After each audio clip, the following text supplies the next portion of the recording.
everybody. I am Lauren, the BFS marketing volunteer, and I have the pleasure of introducing you to one of our Fantasycon guests of honor. It's none other than Bella Pagan.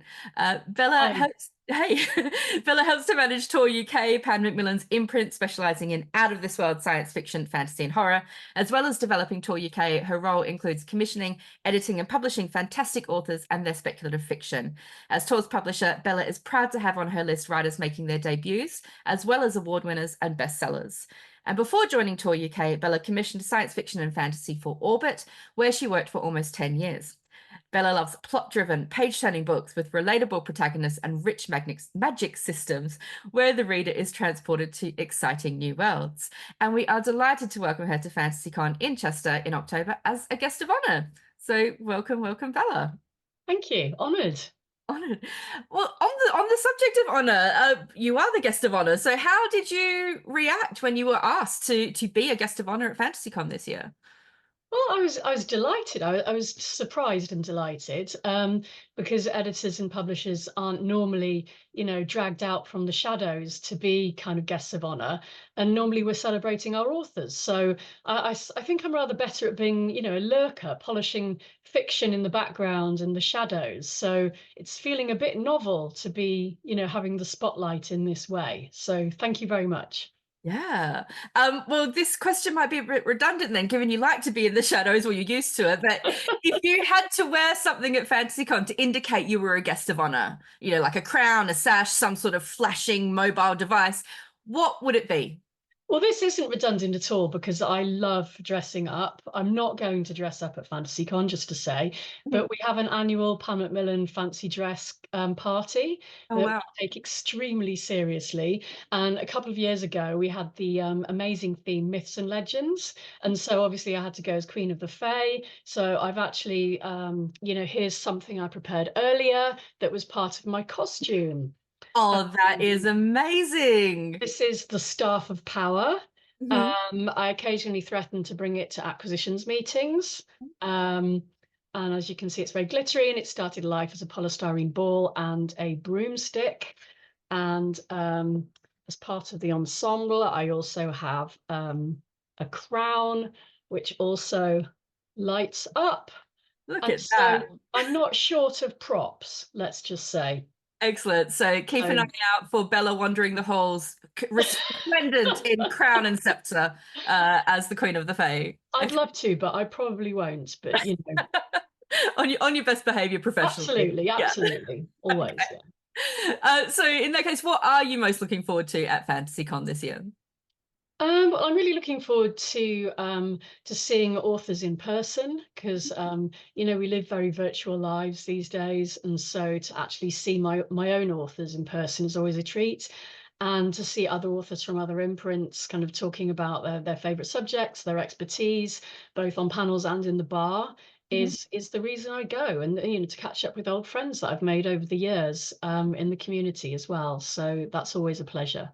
Awesome. So in that case, what is your top tip to attendees who might be there for the first time? How can they make the most of it?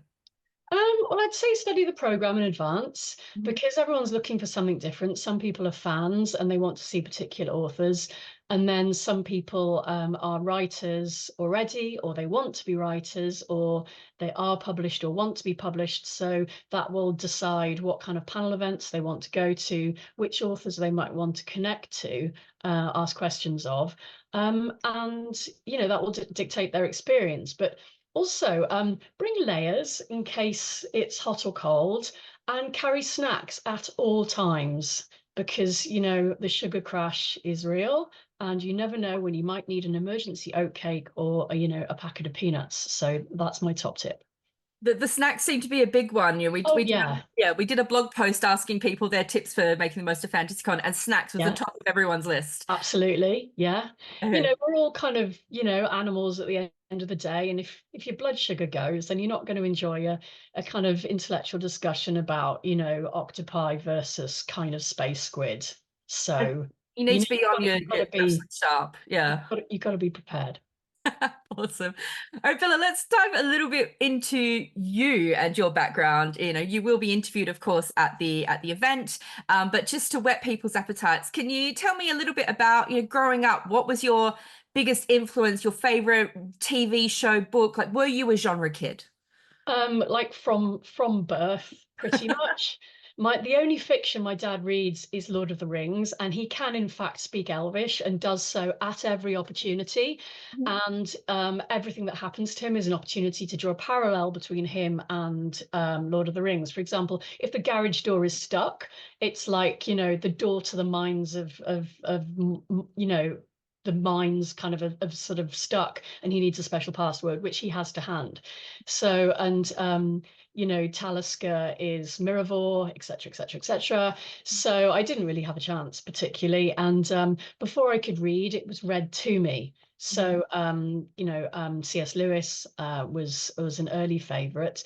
But then as soon as I was able to read, I went for the big sort of old classics, Anne McCaffrey, Brian Aldiss, Julian May, and then of course Alan Garner, Susan Cooper, the more sort of slightly more modern British authors. So I'm absolutely steeped in science fiction and fantasy, and it's always been my favorite, and I've never looked anywhere else really. So So you're basically living the dream. I am, yeah. Yeah. I didn't, yeah. I've just never. It's always been my favorite form of fiction, and I've sort of, reluctantly immersed myself in the classics for doing A-level English, etc. But always back to the good stuff. Mm. So how did you then get into publishing, in this genre that you love so much? Well, I didn't know that. I wasn't really aware that it existed as a career when I was at school or at university.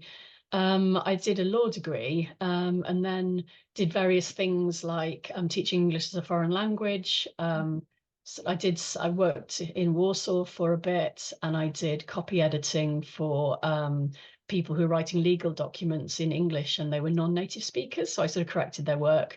And then when I got home, I worked in PR for a few years. And so that involved a lot of creative work and briefing in-house magazines and editing.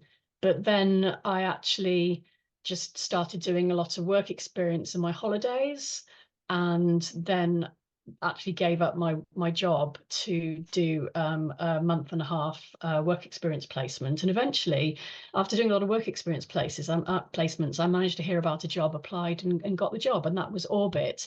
And I was like, well, I'm not. That's it. I'm here now. Yeah. You're never taking this away from me now. No, Like, that's right. yeah. Yeah, yeah.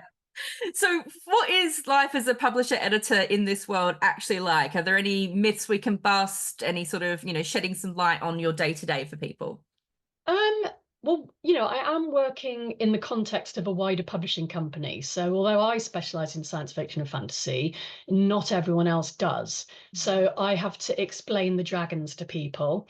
And something that I like saying is, to our head of sales, all the dragons might look the same. So it's up to me to explain the difference between cozy dragons, shape-shifting dragons, epic fantasy dragons, and to me they're all very different. But I can understand that, to a zoomed out perspective, a dragon may just look like a dragon. But it's my role. I mean, I am a fan. I'm 100% sort of part of the readership. I am the readership personally. So I feel it's my job to be the bridge between the reader and the corporate organization that is the publishing company. So I have to sort of explain, what readers might want and put it in context, in a business context. I mean, I sort of immersed in meetings tons of the time. Go through my emails with a machete, as everyone else does, part of daily life. Mhm. Um, there's also a sort of cycle of routine tasks like cover briefing, getting sort of the design ideas, pitching them to the design department for what you want to see on the cover, editing, of course. And it's a mixture of editing, publishing, and you're I suppose as the editor, you're the sort of main point of contact for the book. Whereas the sales department looks after a sort of raft of books across the whole company, you're looking after a sort of certain stable of kind of precious authors, and they're your business, and everyone will come to you about those authors. Mhm. And then, we have to do all our reading in our own free time. So if we don't get back as quickly as people might want or expect, we have to do all of it kind of in our own personal time. So we do our best, but it's difficult. Yeah, absolutely. I can imagine the amount of submissions you're getting, the amount of reading you've got to do in your own time. Yeah. It's, yeah, just as well you're a fan, really, isn't it? Yeah, I know exactly. I think that's why it would be really hard to be a commissioning editor in an area that you didn't absolutely love, because it's sort of vocational, because you have to do so much of it in your own time. So if it was something that you didn't click with, didn't understand, didn't gel with, then that would be even like a tremendous imposition, really. Absolutely. But I love that idea of you being like the bridge or the conduit between the reading community and the publishing house. Yeah. You've been doing that for over a decade, as we heard in your bio. So how has the genre world changed while you've been working in this industry? Well, I feel when I started, because I started in 2002, so I've been in the industry for over 20 years. Mm. Um, I feel like it was much more binary when I started, and although genre has always loved to sub-label things, there was much more of sort of epic fantasy and science fiction, and both were quite sort of big areas, and they were quite uniform in a way. And I feel like now there are more sort of main strands to that, and Mm. almost those big traditional areas have shrunk a little bit to sort of make room for a greater diversity in terms of subject matter and voice in the community. And that's great to see, because now we've got cozy, there's a lot more sort of queer fantasy, and I'm hoping that, in time we'll see even more diversity in terms of minority communities being represented, because I feel like genre fiction has always been the fiction of ideas, and also a way of exploring the world in terms of allegory, and Mm. so it's perfectly positioned to present, the other, and sort of present that in a way that the general reader can understand, love, and relate to. So it's a very versatile genre from that point of view. Oh, absolutely. Yeah.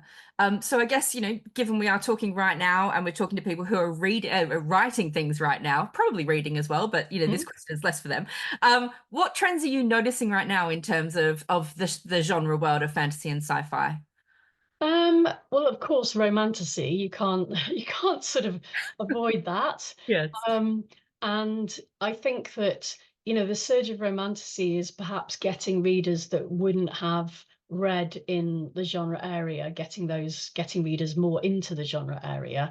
And since romantasy became such big business, I feel like it's allowed the genre teams to get bigger.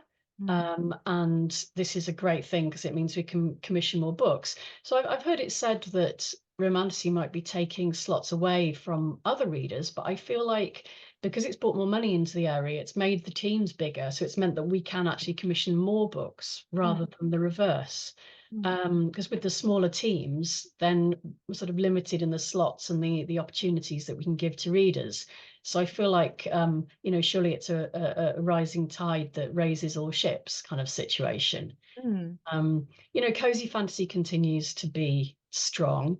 I feel like, it's interesting to look at the subscription boxes when you're talking about what trends are coming up, because they're very fast to sort of take on trends and surface them so that you can see them in the market. Like, for example, there's now horror specific book boxes, and Mm. also epic fantasy book boxes, Mm. which didn't exist, say, kind of 6 months ago. Well, I mean, for the epic fantasy at least, Mm. but it shows that they're considered sufficiently big to justify a book box, and I think that shows that, people are still coming in and still hungry for different sorts of science fiction and fantasy, not just romantasy. Yeah, absolutely. And I love to hear that as a horror writer. That's great. Yes, yes. Well, in So fact, Tor, we've launched two new imprints to go alongside the sort of general Tor imprint that publishes everything from fairy tale retellings to traditional science fiction, epic science fiction, cozy, folklore, which is mm, etc. Like all your general sort of science fiction and fantasy material. We've now launched Nightfire to do just horror, and mm. also Bramble to do romantic speculative fiction. So that's a real big boost in terms of the slots available for new books. Absolutely. And that's brilliant news, as you say, for the genre community as well, to have that interest coming in. Yeah, Yes. awesome. Bella, just a couple more questions for you. Sure. The obvious one is, we're coming up, we're a few, as we're talking, we're a few weeks away from Fantasycon. If people wanted to find out more about you before hitting the con, where can they go? Is there anywhere they can follow you and your work? Yeah, well, I mean, I've got a profile up on our Pan Macmillan website, which shows the profile for me and the rest of the team, and that's let me just see, it's trade dot trade slash panmacmillan.com slash contacts slash tour. Mhm. And also I'm on X as at Bella Pagan. So Mhm. I'm there. And also tour is available there on X as at UK Tour. Okay. So there's more about our books and about me and about the team there. Awesome stuff. And final question for you. What do you think personally is the best thing about being part of this science fiction fantasy horror community? I think it's just really sharing an incredible passion with like-minded people. I think I almost feel, perhaps I'm biased, that if you love science fiction and fantasy, it's almost a part of your personality in a way that doesn't quite apply to other types of fiction.